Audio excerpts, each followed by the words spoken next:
여러분 안녕하십니까? 라디오 전망대 송유라입니다.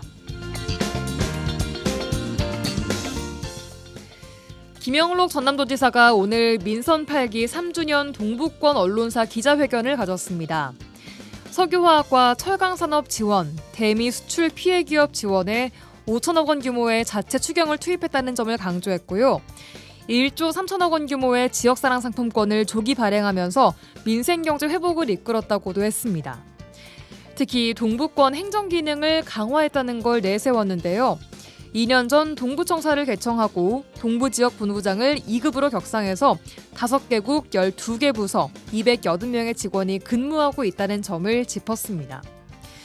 김 지사는 전남 인구와 경제의 상당 부분을 차지하고 있는 동부권이 지역 발전의 핵심 중추다라고 했지만 이 점에 대해서는 여전히 동부권에서는 소외론이 큰 것 또한 사실입니다.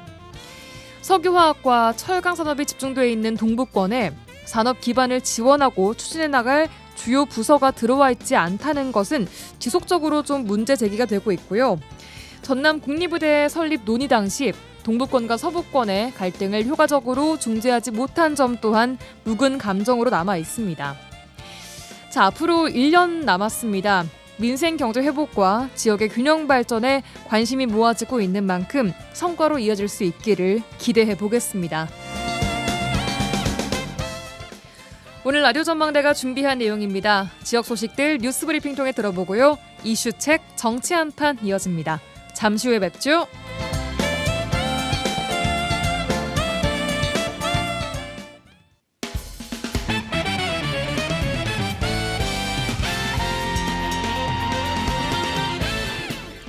라디오 전망대 7월 8일 화요일 순서 출발합니다. 지역 뉴스부터 정리해 보겠습니다. 여성신문의 장봉현 기자와 함께 뉴스 브리핑 출발하죠. 안녕하십니까? 네, 안녕하세요. 장봉현입니다. 예, 반갑습니다. 첫 뉴스입니다. 광양시의 핵심 시설인 섬진강 짚라인 별빛 스카이라고 하죠. 네. 이 시설이 이용객 저조로 민간 위탁 운영사가 계약 해지를 지금 추진하고 있다고요? 네, 그렇습니다. 섬진강 짚라인 위탁관리 운영사는 최근 광양시의 계약을 해지하겠다는 의사를 밝혔습니다. 예. 지난해 12월 20일 개장을 했는데요. 그 이후로 이용객이 저조해서 적자가 심하다는 이유에서입니다. 예. 섬진강 짚라인 설치를 한 이 업체는 지난해 광양시와 2027년까지 3년간 민간 관리 위탁 계약을 체결을 했었는데요. 1년간 위탁료는 1억 5,600만 원입니다. 예. 하지만 지난 겨울에 개장한 섬진강 스카이 짚라인을 찾는 방문객은 많이 늘어나지 않았습니다. 예. 12월 개장 이후 최근까지 누적 이용객이 3,900여 명인 것으로 집계가 됐는데요. 월 계산을 해보니까 한 월 650여 명 정도가 이용을 했더라고요. 그렇게 많진 않네요. 예. 네, 또 이용객 저조도 원인이지만 강풍이나 비 등 기상 악화도 한 원인인 것으로 나타났습니다. 예. 또 보니까 지난 7개월간 정상 운영일은 42일에 불과했고요. 94일은 부분 운영하는 데 그쳤습니다.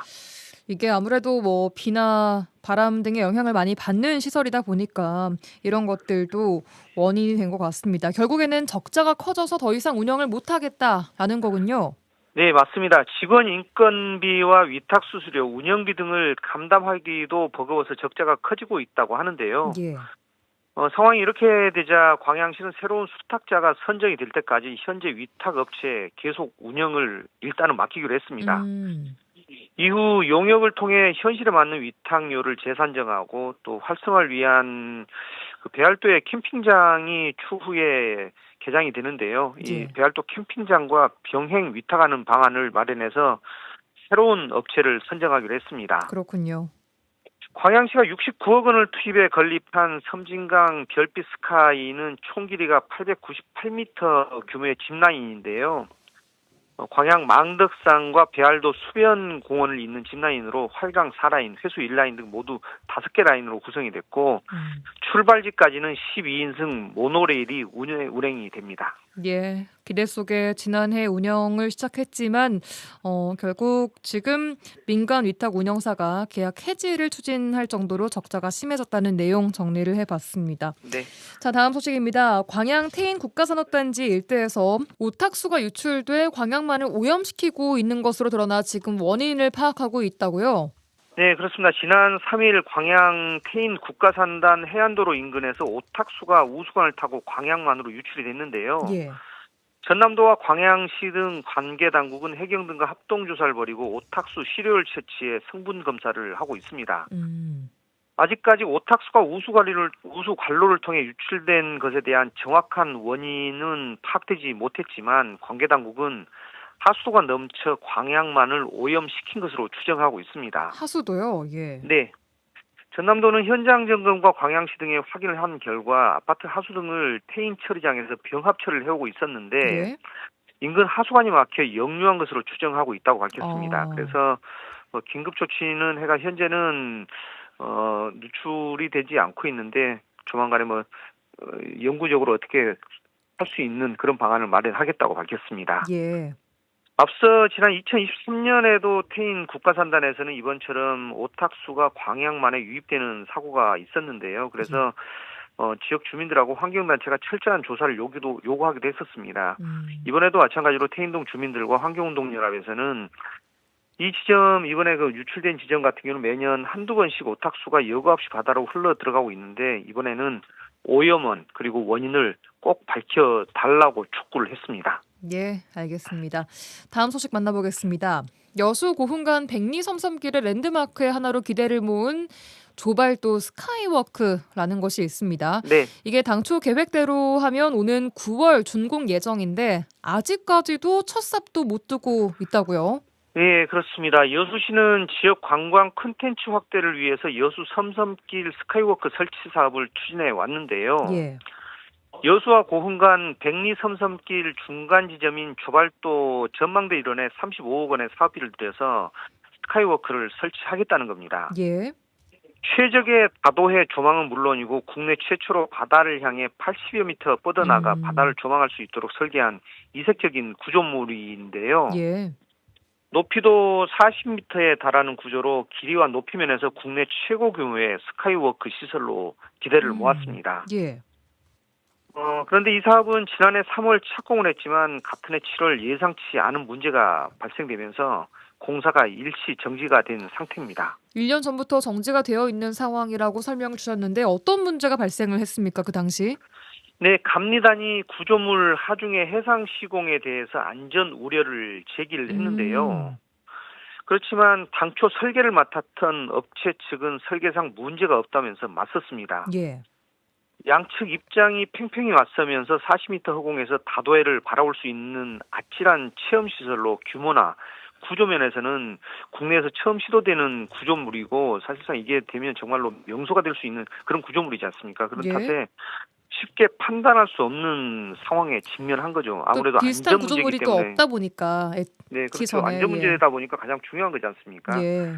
그래서 이런 지리한 논쟁이 이어지면서 공사 중지 10개월여 만인 지난 3월에야 국토교통부 건설 분쟁 조정위에 심의를 요청을 했고요. 결국 여수에 도입될 국내 최대 규모의 스카이워크는 심의 결과에 따라서 운명이 결정이 될 것으로 보입니다. 예, 그러게요. 말씀 주신 것처럼 정말 이게 잘 완공이 되면 많은 관광객들이 올 수 있는 어떤 명소가 될 수 있을 것 같은데 어떻게 네. 결과가 나올지 좀 지켜봐야 될 것 같습니다. 자, 마지막 소식입니다. 내일 대통령 직속 국정기획위원회가 순천을 찾아요. 네, 맞습니다. 국정기획위는 내일 버스로 찾아가는 모두의 광장을 순천에서 여는데요. 예.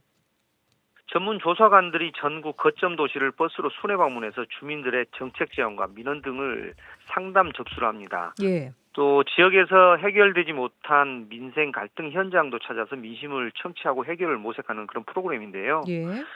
내일 오전 10시부터 오후 3시까지 순천 호남 호국기념관 3층 세미나실에서 상담과 정책 제안, 민원 등을 청취를 하는데요. 예. 이 자리는 순천 시민뿐만 아니라 인근 주민들도 참여를 해서 의견을 제시하거나 민원 상담을 받을 수가 있습니다. 예.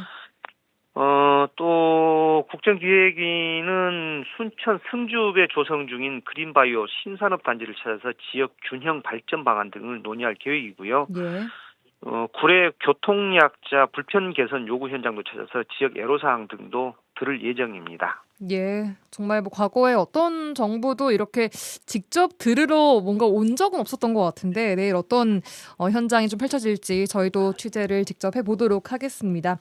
여기까지 듣겠습니다. 뉴스브리핑 여성신문의 장봉현 기자와 함께했습니다. 고맙습니다. 네, 고맙습니다. 지역의 이슈를 직접 체크해드립니다. 이슈 체크. 오늘도 이슈 체커 김지연 리포터와 함께하겠습니다. 어서 오세요. 안녕하세요. 자, 오늘의 이슈는 어떤 이슈입니까? 오늘의 이슈 체크. 여름 휴가철 집중 가공식품 물가 안정 대책 추진입니다.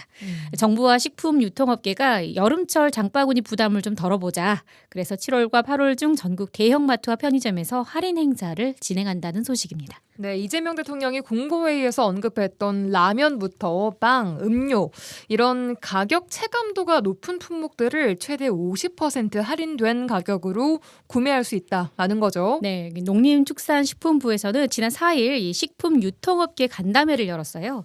이날 여름 휴가철 가공식품 가격 안정 방안이 논의됐는데 가격 체감도가 높은 품목들을 중심으로 7월과 8월 할인 행사를 실시하겠다 이렇게 결정했습니다. 예. 간담회에서 진행된 배경 브리핑 농림축산식품부 주원철 식품산업정책관에게 듣고 오시죠.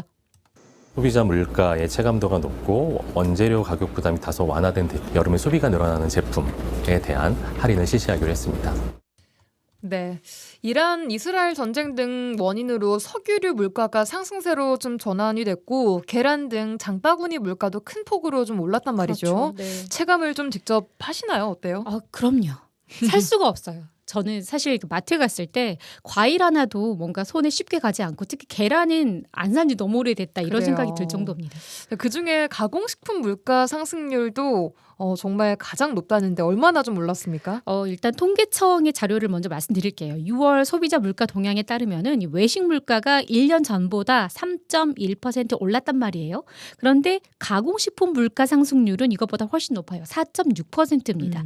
그중에서 서민 먹거리라고 칭하는 이 라면의 경우 6.9%가 상승했는데 1년 전보다. 네, 예. 21개월 만에 최고치를 보이고 있다. 이렇게 나타났습니다. 품목별로는 초콜릿, 김치, 커피, 양념 소스 등의 상승률이 아주 높은 것으로 나타났습니다. 이런 것들이 그러니까 생활 물가를 전반적으로 끌어올린 핵심 품목들이라는 건데 대부분 먹는 거잖아요. 우리가 매일 많이 먹는 거. 그렇죠. 그렇죠. 라면도 떨어지면 안 되는 생필품 같은 건데 네. 식품 기업들이 이렇게 가격을 올린 게 내란 사태 이후라고요? 네, 작년 12월부터 이 급등한 가격이 소비자 물가 상승률과 격차가 2배 이상 벌어졌는데요. 식품 기업들이 원재료값 상승을 이유로 해서 가격을 잇따라 올렸기 때문입니다. 통계청에서 조사하는 이 가공식품 73개 가운데 오른 품목이 62개예요. 62개. 거의 네. 다네요. 네. 라면을 예로 들어봤을 때 지난해 12월에 0.2%를 올렸거든요. 근데 올해 이제 1월에 들으면서 한 달 지나고 나서 0.8%, 2월에는 0.2%, 3월에는 0.6%로 쭉쭉 올리다가 4월부터는 5.1%로 큰 폭으로 뛰었다는 거죠. 그랬어요. 네. 그나마 이제 5천 원이 넘어가잖아요. 그러니까. 네, 그나마 새 정부 들어서 물가 안정을 좀 계속해서 강조하고 있기 때문에 그만큼 좀 기업들이 추가 인상은 자제하는 그런 분위기입니다. 이게 추가 인상을 자제한다라고 해도 한번 가격을 올리는 거는 올라가 버린 거는 다시 낮추기는 쉽지 않은 것 그렇죠. 같아요. 그래도 약간 뭐 일시적이라도 체감도를 좀 낮춰보자는 이유로 할인이 들어갑니다. 네. 시민들 반응 어떻습니까? 여러 마트를 좀 다니면서 장을 보는 분들을 만나봤는데요. 쉽사리 물건에 손을 대지 못하는 경우들도 많다고 합니다. 일단 아이들의 방학을 앞두고 있는 시점이라서 또 간단하게 먹을 수 있는 라면, 또 아이스크림도 인기가 많은데 이런 것들 좀 가격이 내려서 반갑다는 분위기입니다. 그러니까 가격이 지금 너무 많이 오른다 그러니까 또 걱정도 되고 그러는데 또 한편으로 또 좀 낮춰준다 하니까 또 좋기도 좋고 오늘 아침 뉴스에 보니까 그래 나오길래 저도 조금 이렇게 낮춰준다 그러니까 우리 집으로서는 좀 살기는 좀 편하고 그렇다는 생각은 지금 많이 들고 있죠.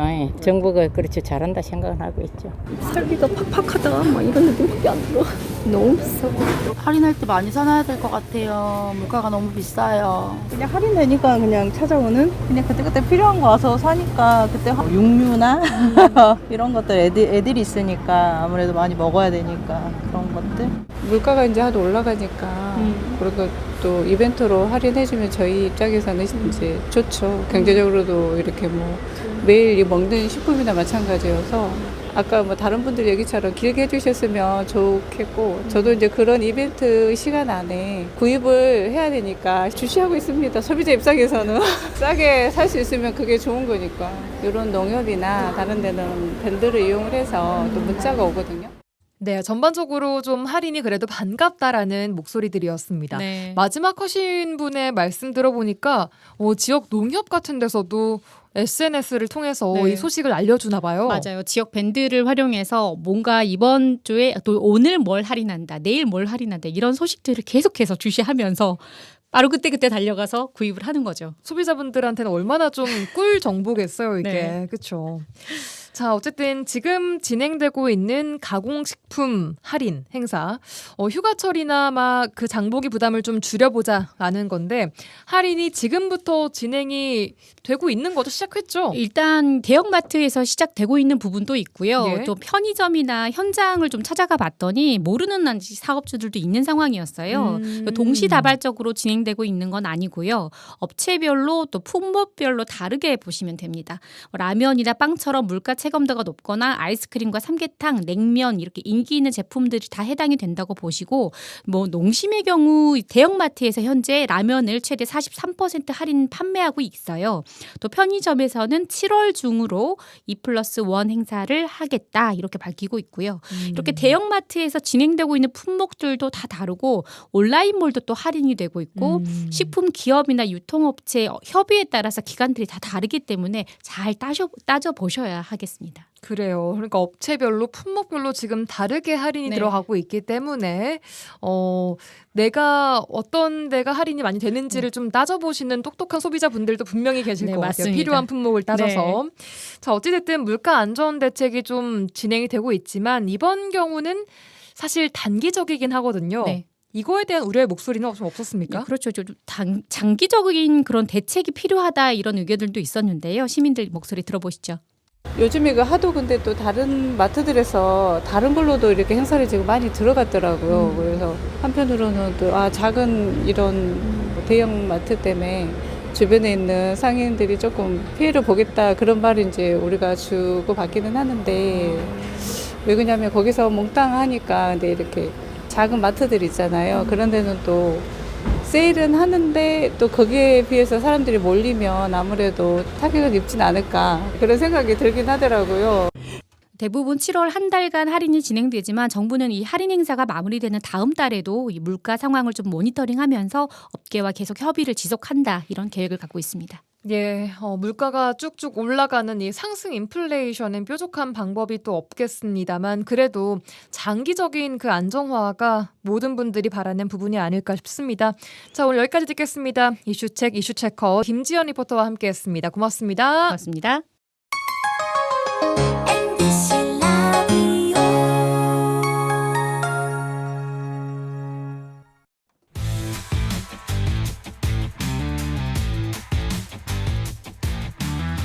라디오 전망대 정치 한판.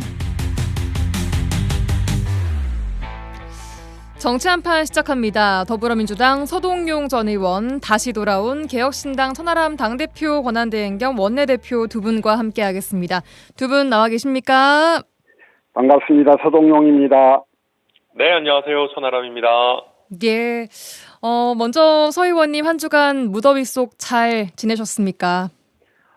이 더워도 너무 더워서요. 그렇죠. 뭔 활동을 할 수가 없고 운동도 제대로 좀 못하고 있습니다. 그러게 말입니다. 예, 저는 이제 근데 국회의원 안 한 지가 좀 1년이 넘어가고 있어서 예. 그동안은 이제 쭉 지방에만 있었는데 그러면 안 되겠다는 생각이 좀 있어서요. 최근에는 몇 번 서울 가서 사람들 만나가지고 그 지금 이재명 정부 출범 후에 여러 가지 상황들에 대해서도 좀 의견 공유하고 또 제 거취 문제도 이제 같이 좀 이야기하자고 좀 그런 자리를 갖고 그러고 내려왔습니다. 예, 거취가 앞으로 뭐 정해진 것이 있으십니까 혹시? 아직이요. 아직 예. 이제 그러니까 의견들만 좀 다양하게 나눈 상태고요. 제가 예. 좀 차분하게 더 깊게 고민해야 될 것 같습니다. 예, 알겠습니다.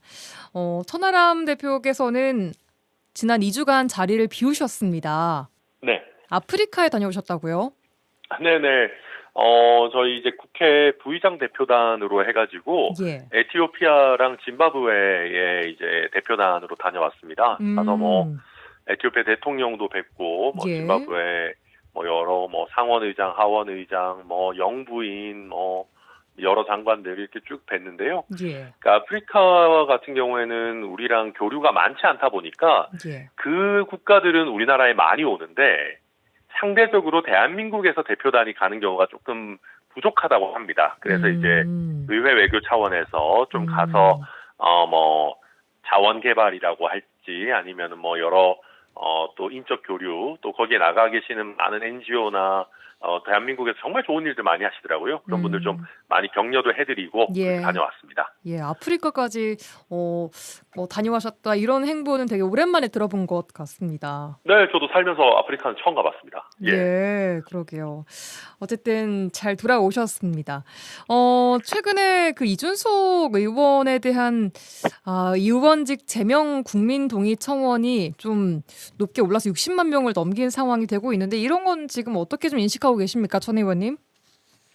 이게 이제 제가 예전에 한번 굉장히 반성하고 성찰해야 될 일인데 이게 뭐 전체 국민의 여론을 대표하는 것은 아니지 않겠는가 이런 그렇게 말씀하셨었죠. 말씀을 드린 적이 예. 있는데 예. 이제 앞에 반성하고 성찰하겠다는 다 이제 편집당하고 전체 국민 여론 아니다 이렇게만 나가서 오히려 제가 했던 그 얘기가 더 많은 분들이 서명하도록 화를 돋궜던 건 아닌가 하는 그런 뭐 반성도 일부 됩니다. 그래서 이게 이제 60만이라는 국민이 뭐 이게 전체 국민은 물론 아니시겠습니다만은 그래도 굉장히 많은 숫자 아니겠습니까? 그러니까 이게 단순히 이준석 의원 혼자만의 문제가 아니라 또 저도 뭐 이런저런 방송도 많이 하고 뭐 또 말도 많이 하고 다니는 사람이기 때문에 개혁신당 구성원 모두가 앞으로 더 발언이나 이런 부분들에 있어서 신중해야 되지 않겠는가 또 여러 가지로 타산지석을 삼아야 된다 보고 있습니다. 개혁신당 전당대회 일정도 나온 것 같던데 이준석 의원이 당대표에 출마를 했습니다. 맞습니까? 네, 뭐 지금 아직 공식 첫 출마를 했는지는 모르겠습니다만은 예. 언론에서 지금 뭐 출마 의사가 거의 명확하게 나오고 있고요. 제가 말씀드리는 게 뭐 조금 조심스러운 게 예. 제가 당대표 권한대행이다 보니까 이게 선거 관리를 해야 되는 지위에 있어서 뭐 이렇게 뭐 누가 나온다 누가 유력하다 이런 얘기를 하는 게 조금 조심스럽긴 합니다만은 뭐 어쨌든 언론에 나온 거니까 이준석 의원이 당대표 출마할 걸로 지금 보여집니다. 다른 후보도 나올 계획이 있는 걸로 알고 있습니까? 어떠십니까? 지금 상황이? 그거는 아직 잘 모르겠습니다. 일단 뭐 내일 돼봐야 안다 이런 말씀이신 것 같습니다. 네, 그렇습니다. 일단 전당대회는 27일로 확정된 거고요. 네, 그렇습니다. 올해 이번 달 27일이라서 좀 빠르게 제가 늘 말씀드리지만 뭐 대표 권한대행 원내대표가 너무 기니까요. 네, 대행을 이제 빨리, 끝내실 시간이 다가오고 있는 빨리 것 같습니다. 좀 정리가 됐으면 좋겠다 생각합니다. 알겠습니다. 서동용 의원님께서는 최근 이준석 의원의 상황과 행보 좀 어떻게 보고 계십니까? 지난 TV 토론에서 했던 발언 때문에 사실 국민 다수로부터 좀 윤털이 박히신 것 같고요. 이제 그런 부정적 여론들이 오히려 시간이 가면 갈수록 좀 정리가 안 되고 조금 더 커졌던 게 아닌가 싶기는 한데요. 예.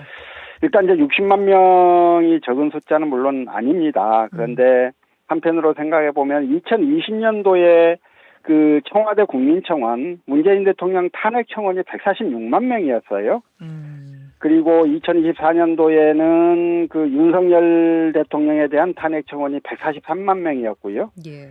그래서 그때는 이제 뭐 탄핵 청문회도 열리기도 했습니다만 이런 그 청원 동의 숫자에 의해서 뭐 그 다음에 정치적인 그 어떤 절차들이 진행되는 건 아닐 테니까 어쨌든 차분히 좀 국민들을 좀 더 설득하고 국민들에게 좀 사랑받을 수 있는 그런 행보들을 이준석 후보와 이준석 대표와 또 개혁신당은 해야 될 거라고 생각을 하고, 다른 정치 집단들은 국민청원 동의 숫자를 가지고 또 섣불리 다른 정치 행보들을 하려고 들어서는 안 될 거다, 그런 생각입니다. 예, 알겠습니다. 또 보니까 최근 야 5당 지도부와 이재명 대통령이 오찬 회동 가지셨더라고요. 알려진 바로는 조국 전 대표 노동자 사면 복권, 검찰 개혁에 대한 이야기가 오갔다고 하는데 실제 그 자리에 함께 계셨던 천하람 대표께서 어떤 분위기였는지 좀 한번 나눠주시죠. 간략하게. 예, 우선 이재명 대통령께서 하도 비공개 때 한 얘기는 밖에 나가서 하지 않았으면 좋겠다고 신신당부를 하셔가지고. 그게 무슨 얘기예요? 저도 내용 약간 김용태 비대위원장한테 털면 김용태 비대위원장도 안 나올 줄 아냐 이런 얘기 했던 게 화제가 되고 그래가지고 대통령이 계속 신신당부를 하시더라고요. 근데 전반적으로 이게 이제 화기애애한 당연한 분위기였고요. 다만 이제 각 당에서 약간 민원성 이런 얘기들도 좀 있었고 또 조국 전 대표 사면 얘기도 나왔는데 당연히 저희 개혁신당에서는 그런 얘기 하진 않았고요. 특히 거기에 대해서 대통령 가타부타 말씀하시지는 않았고 이런저런 이제 각 당에서 관심사들 쭉 얘기하는 그런 분위기였습니다. 특히 저 같은 경우는 그런 얘기를 드렸어요. 그러니까 이 취임 첫날에 대법관 증언하는 법원조직법 통과를 원래 강행하려다가 그때 저도 말씀드리고 꼭 저 때문은 아니겠지만 많은 분들이 말려가지고 그걸 미뤘거든요. 지금까지 잘 안 하고 잘하고 있습니다. 근데 제가 대통령께도 만약에 한번 상상해 보시라. 그때 취임 첫날에 법원조직법 강행해가지고 통과시키고 했으면 얼마나 안 좋았겠냐. 그런 것처럼 지금 검찰을 분해시킨다느니 방송 3법을 무리하게 일방통과시킨다느니 얘기들이 나오는데 그런 것들 조금씩 차분하게 야당 얘기도 좀 들어가고 전문가 얘기도 좀 듣고 하시면서 좀 차분차분하게 시행착오를 줄이면서 가면 훨씬 더 민생 경제 이런 거에 더 집중할 수 있지 않겠냐 말씀드렸고요. 대통령께서 당연히 거기에 대해서도 확답을 하지는 않았지만 나름대로 일정 부분은 또 공감하시지 않았나 그렇게 생각합니다. 예, 보도 나온 바 보니까 보다 민생에 좀 집중을 해달라 이런 취지로 말씀을 하신 것 같더라고요, 천 대표께서. 네, 그렇습니다. 알겠습니다. 자, 다음 이제 내란 특검 이야기 좀 해보겠습니다. 윤 전 대통령에 대한 구속영장 심사가 내일 오후 2시 15분에 예정이 돼 있습니다. 조은석 특검의 구속영장 신청서 내용에서 드러난 관련자들의 진술과 더불어서 윤 전 대통령의 구속에 대한 의견 두 분께 좀 여쭙고 싶습니다. 먼저 서동용 의원님. 저는 어쨌든 지금 이제 구속의 필요성에 대한 이야기를 좀 더 하고 싶은데요. 처음에 이제 구속 취소 결정했을 때 그 황당함을 우리 모두가 다 기억을 하고 있습니다. 내란 우두머리 윤석열이 석방이 되면 증거인멸의 우려가 있고 또 내란 우두머리는 불구속 재판을 받고 그의 지시를 받아 업무를 수행한 자들은 구속 재판을 받는 이런 불합리가 있는 거예요. 그래서 이 부분에 대한 국민들의 법감정도 있고요. 그래서 그 구속 취소 결정 자체가 너무 황당했던 건데 그런데 그 이후에 이제 내란 혐의와 더불어서는 외환죄에 대한 수사가 착착 진행되고 있지 않습니까? 그러면 이제 외환 혐의에 대해서 이게 범죄가 성립한다고 봤을 때 중형 선고의 위험이 훨씬 더 커지고 있는 거거든요. 그런데 이제 중형 선고의 가능성이 있다는 건 한편으로 피의자가 도주할 위험이 있다라고 하는 걸 반증하기도 하는 거여서 지금 윤석열에게 구속 수사와 재판의 필요성 이건 충분하고 반드시 좀 불가피한 게 아닌가라는 생각입니다. 그래서 그 구속영장을 심사하는 판사가 피의 사실에 대한 소명과 증거인멸 및 도주의 우려 등 구속의 필요성을 너무 좀 형식적으로 이해해서 형식적으로 접근하지 않았으면 좋겠다. 이건 국민의 법관정까지를 고려한 큰 틀의 좀 그림들이 필요할 거고 그런 측면에서 보자면 반드시 구속영장을 좀 발부해줘야 되는 게 아닌가. 그런 생각이 좀 들었습니다. 알겠습니다. 천 대표께서는 어떻게 보셨습니까? 지금 윤 전 대통령의 구속 수사에 대한 의견 좀 들어볼까요? 네, 저는 아예 저희 개혁신당에서 공개 의견으로 구속이 반드시 필요하다라는 입장을 이미 밝혔습니다. 범죄 혐의의 중대성, 또 증거인멸 우려나 구속의 필요성 이런 것들은 차고 넘치는 상황이고요. 예. 그리고 인간적 도의로 보더라도 지금 윤 전 대통령의 지시를 받았던 부하들은 줄줄이 많이 예, 구속이 아까 되어 말씀하셨던 있는데 것처럼 예. 대통령만 지금 나와 있고 이런 건 애초에 말이 좀 안 되거든요. 그래서 당연히 구속돼야 된다고 보고요. 또 한 가지는 대한민국 정치가 앞으로 나아가려면 윤석열 전 대통령이 엄중하게 처벌을 받고 대한민국 사회의 이 공론장에서 완전히 좀 사라져야 됩니다. 아, 완전 사라져야 그래야지, 된다. 예. 네, 그래야지 좀 새로운 지금 살아있는 권력에 대해서도 적절한 감시와 견제 또 비판이 가능한데요. 지금 상황에서는 이재명 정부가 뭘 좀 잘못해도 야, 윤석열에 비하면 훨씬 낫지 않냐라는 얘기가 굉장히 오랫동안 회자가 될 겁니다. 그런데 이게 자칫 잘못하면은 하향 평준화 경쟁으로 갈 수 있거든요. 예. 그래서 빨리 윤석열이라고 하는 인물은 엄한 형을 받고 우리 사회에서 완전히 격리가 돼야 되는 것이 건전한 정치 문화의 발전을 위해서도 필요한 것 아닌가 생각합니다. 예. 자, 내일 윤 전 대통령 구속 영장 심사가 진행되고 나면 영장 발부 여부 결정은 좀 언제 날 거라고 보십니까, 천 대표님? 아마 뭐 그날 이제 자정 좀 저녁? 넘겨서 다음 날 새벽 정도에 나오지 않겠는가 예상합니다. 예, 알겠습니다. 그 다음 날인 이제 10일에는 10차 공판 예정돼 있는데 10차 공판을 자택에서 출발을 할 것인가, 구치소에서 출발을 할 것인가 좀 지켜봐야 될 것 같습니다.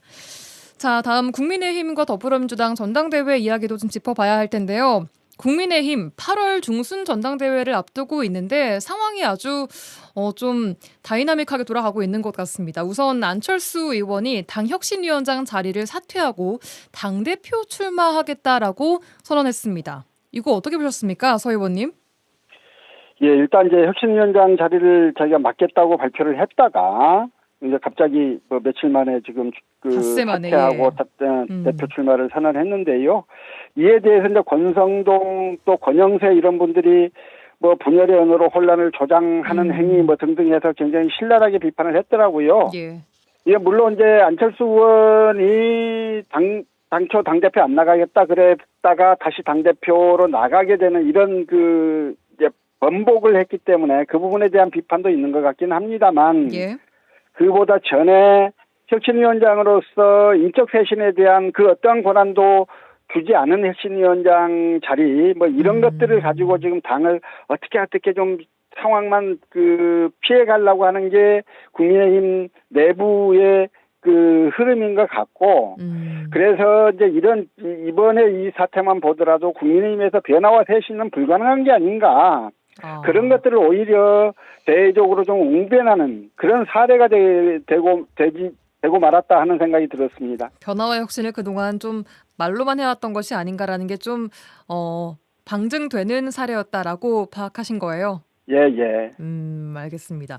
천 대표께서는 이번 안철수 의원의 이 행보 어떻게 보셨습니까?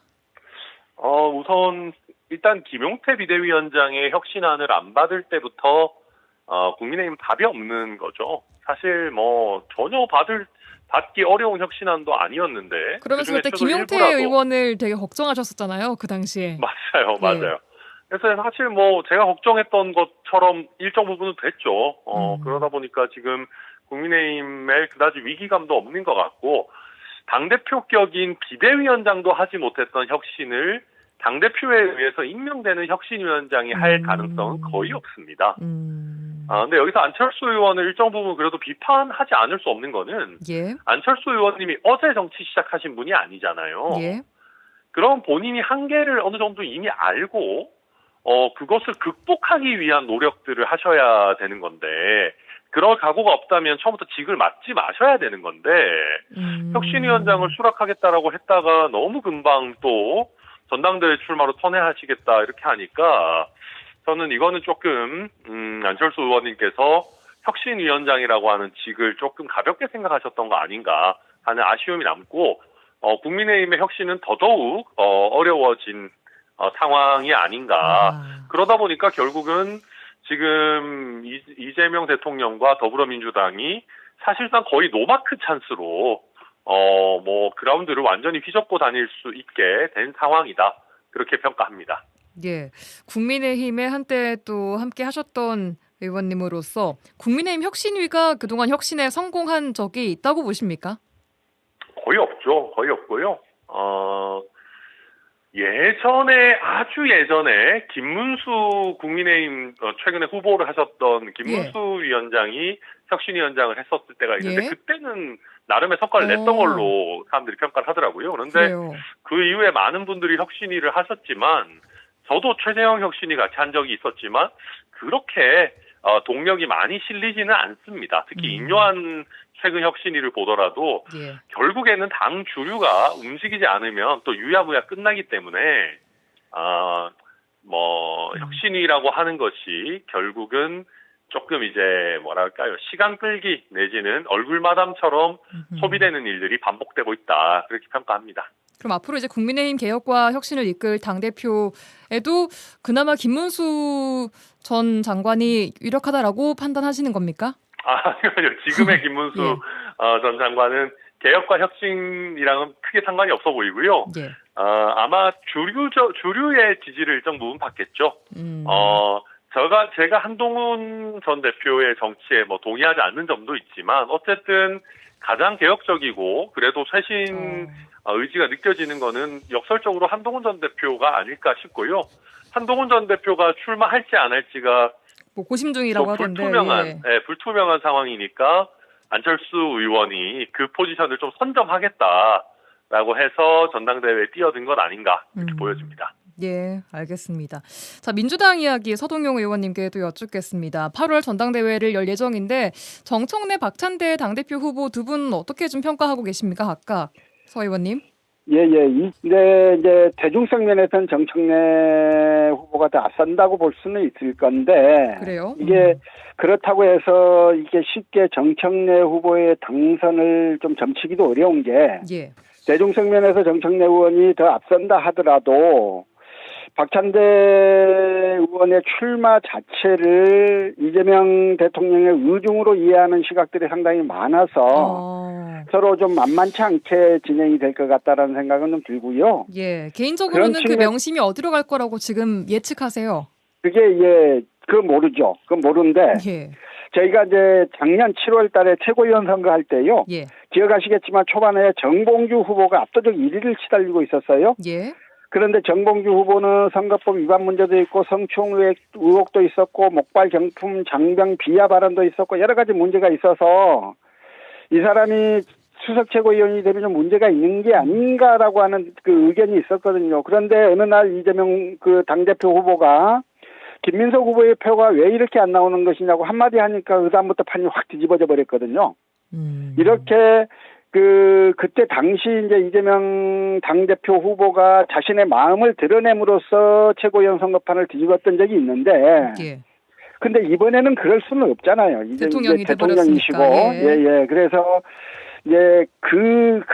그게 표현될 수 없기 때문에 기왕에 대중성 면에서 좀 앞서가고 있는 정청래 후보가 더 유리할 거다 이렇게 보는 시각도 있는 거고. 알겠습니다. 그렇지 않고 계속 바닥으로 이렇게 명심이라고 하는 말을 띄고 이렇게 흐르고 있는 민심의 흐름도 있어서 또 그것도 더 봐야 되겠다 이런 의견도 있는 것 같아요. 알겠습니다. 천 대표님께서는 지금 정치권 내에서 약간 예측 이런 것들이 나옵니까? 어떻습니까? 이 민주당 지금 당대표 후보에 대해서. 일반적으로는 많은 분들이 정청래 의원이 조금 더 유리한 것 아니냐. 어쨌든 당원 투표 위주의 당내 선거니까 조금 더 유리하지 않느냐라고 보시는 분들이 많은 것 같고요. 근데 저는 잘 모르겠습니다. 아무래도 정권 초기이기 때문에 약간 정청래 의원 같은 경우에는 뭐랄까요, 자기 정치를 좀 한다고 할까요? 워낙 개성이 있고 또 본인의 캐릭터가 뚜렷한 분이기 때문에 이재명 대통령을 응원하는 민주당 당원들 입장에서는 조금 부담스러운 면도 있지 않겠냐. 자기 색이 좀 강해서. 그렇죠. 그럴 바에는 차라리 박찬대 전 원내대표가 어차피 친명이 아닌 것도 아니고 이분도 사실은 완전 친명인데 스타일만 조금 더 조용한 편이니까 대통령 임기 초에 오히려 대통령에게 스포트라이트가 가야 된다라고 생각하는 분들은 또 정청래 의원보다는 박찬대 의원을 선택할 수도 있지 않을까. 볼 수도 있겠네요. 예. 네, 저는 그래서 아직까지는 조금 민주당 내 당심이 조금 출렁거릴 여지는 살아있다. 그렇게 보여집니다. 알겠습니다. 두 분 분석 좀 한번 들어보도록 하고요. 민생회복 소비 쿠폰 이야기 잠깐 해보겠습니다. 최근 국회에서 추경안이 통과되면서 최소 15만 원씩 소비 쿠폰이 지급되는 것이 사실상 확정이 됐는데 이런 가운데 국민의힘 부산 남구 박수영 의원이요. 산업은행을 부산에 보내달라라면서 부산 시민은 25만 원 필요 없다. 라는 발언이 또 논란이 되고 있습니다. 민생회복 소비 쿠폰 지급 자체에 대한 논란도 계속 나오고 있는데 두 분은 어떻게 보십니까? 서동용 의원님. 예, 그 박수영 의원 발언 이제 SNS에 쓴 글이 대수부는 니들이 보내주기로 했으니까 빨리 보내달라. 연말까지 보내달라. 그리고 그 당선 축하금 25만 원 대신 산업은행 보내달라. 우리는 25만 원 필요 없다. 이런 이야기였단 말입니다. 예. 그런데 산업은행 부산 이전은 사실 윤석열 전 대통령의 공약 아니었어요.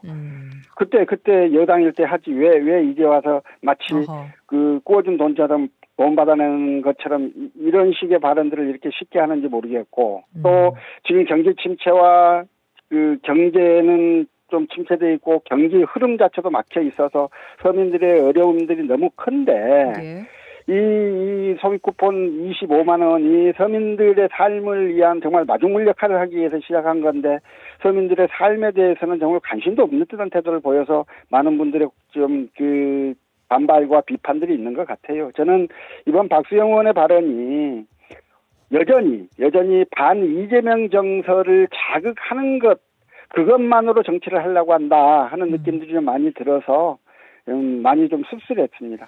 알겠습니다. 천하람 대표님께서는 어떻게 보십니까? 지금?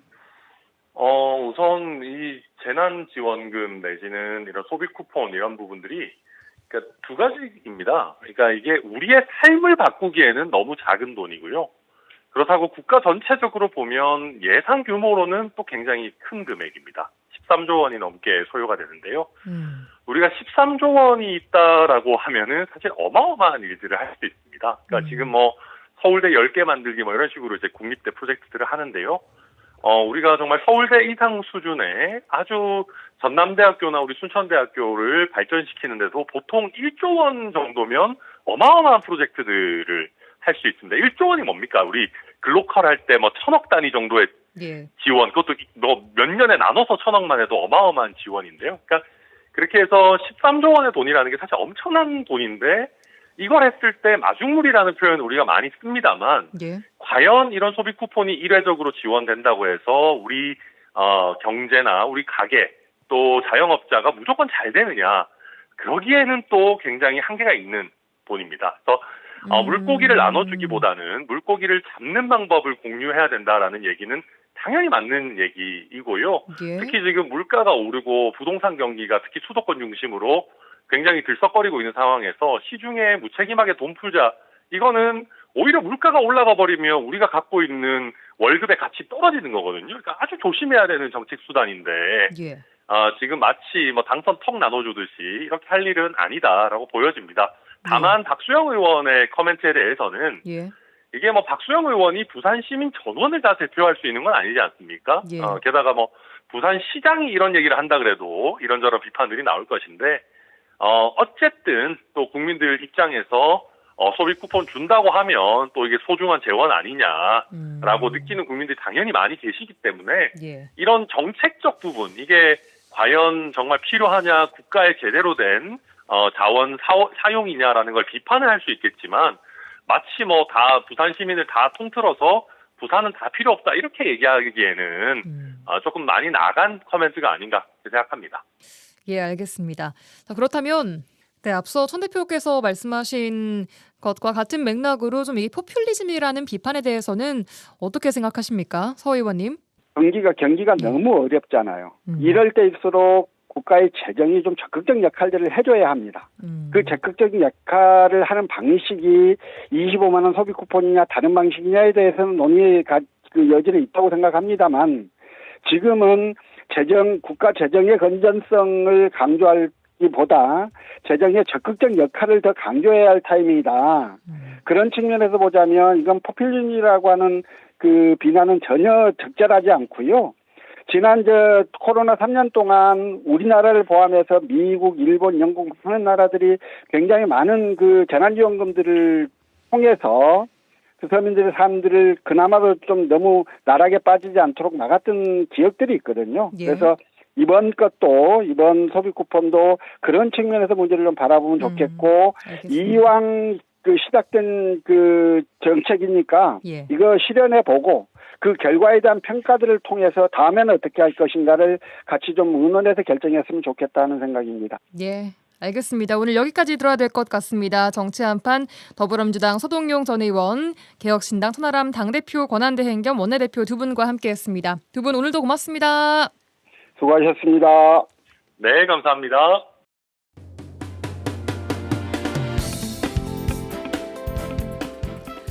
라디오 전망대가 7월 8일 화요일에 준비한 내용은 여기까지입니다. 네, 더워도 너무 덥습니다. 연일 폭염과 열대야가 이어지고 있는데 내일도 덥겠습니다. 여수 32도, 순천 34도, 광양은 33도까지 오르겠습니다. 건강관리 잘 하시길 바랄게요. 내일 돌아오겠습니다. 구성 이선화, 연출 송유라였습니다. 고맙습니다.